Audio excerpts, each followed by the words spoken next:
What's up mga kabutingting? Ako ay mahilig sa mga DIY, kaya bumili ako ng isang amplifier kit Hiroshi. Ito oh.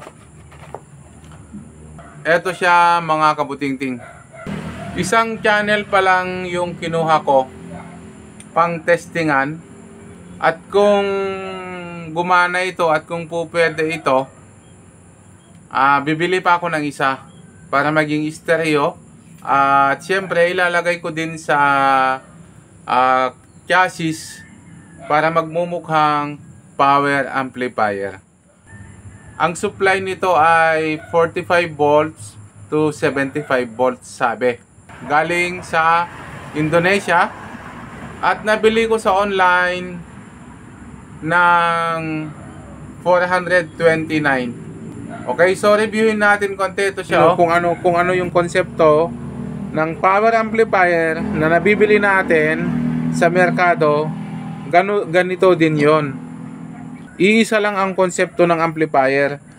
Ngayon, bakit may mas mataas? Bakit may mga tinatawag na power amp?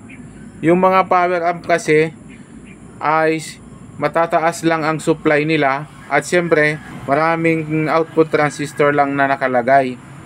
Meron din siyang clipping circuit o yung clip, at saka protect. Yun lang yung naidagdag doon sa mga power amp. Pero ganito din yun mga kabutingting ano. So standby at subukan natin kung normal bias siya at kung hindi sasabog ano. Ngayon subukan nating pasupplyan ng 65 volts BDC galing dito ano. At sana hindi sasabog at hindi puputok. Sana okay siya no. Sasaksak ko siya mga kabutingting, sana hindi sasabog. Yun, normal. Walang sumabog. Hindi siya sumabog. Ngayon, wala namang indication ng pag-init. Normal naman. Testing tayo sa kanyang bias. Ayun, meron siyang 65 volts BDC. Ayun oh.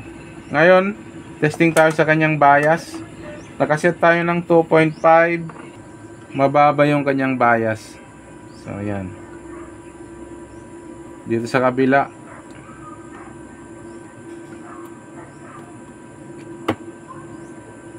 Wala. Ayan, dito sa kabila. So pare sila ng bias. Subukan nating testingin yung kanyang audio signal. Pwede naman, magsisignal pa rin ito kahit wala pa siyang output transistor.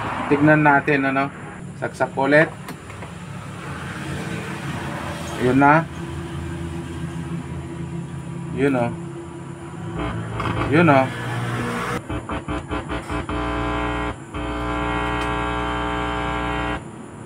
Subukan nating testingin itong ating Hiroshi amplifier kit. Ito na. Yan. Gamit itong transistor na 1943 at saka C5200 ano. Gumamit tayo ng 0.25 ohms emitter bias. Ito ay temporary lang muna para malaman natin kung okay din ba itong si Hiroshi. Ayan. At ito, pansamantala muna itong transistor natin. Tignan nyo naman, buhol-buhol ano. Meron siyang 65 volts BDC. So 65 volts po yung supply natin. At susubukan nating isaksak. Umandar na yung fan. So far wala namang indication ng ano. So maglagay tayo ng speaker. May speaker na no. Testing natin dito sa RCF 1860. Ayun.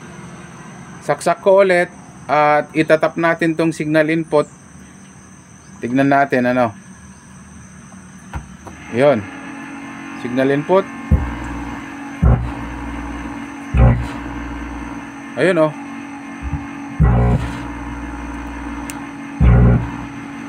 Parang ano, mahaba po yung kanya. Ay, nako, umusok.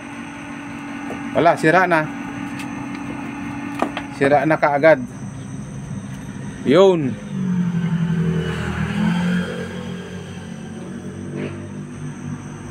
Nasira si Hiroshi. Ayan. Lesson po mga kabutingting ano. Unang sabak pa lang, wala pang ano.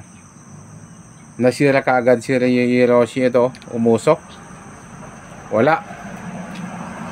Palpak tayo. Ayun lang.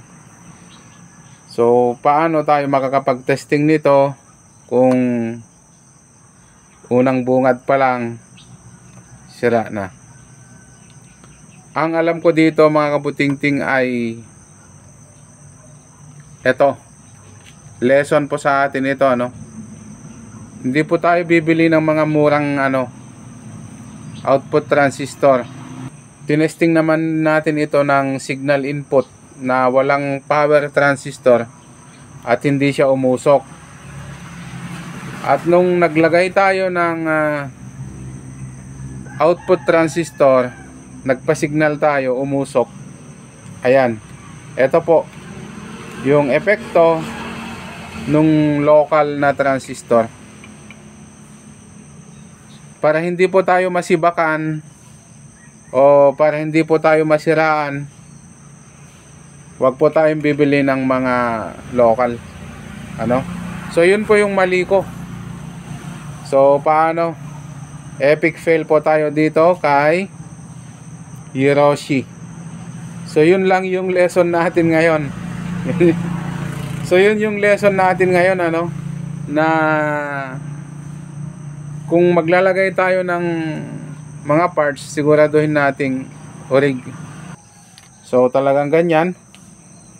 So nalugi tayo ano sa halagang 429. Tinesting natin na walang output transistor. Gumana naman nung naglagay tayo ng output transistor, wala pang isang minuto, umusok na kaagad. So yun lang mga kabutingting lesson po sa atin. At siya, ito po muli ang inyong kabutingting, laging nagsasabing palagi po sana tayong mag-iingat. Maraming salamat, paalam, God bless, babus.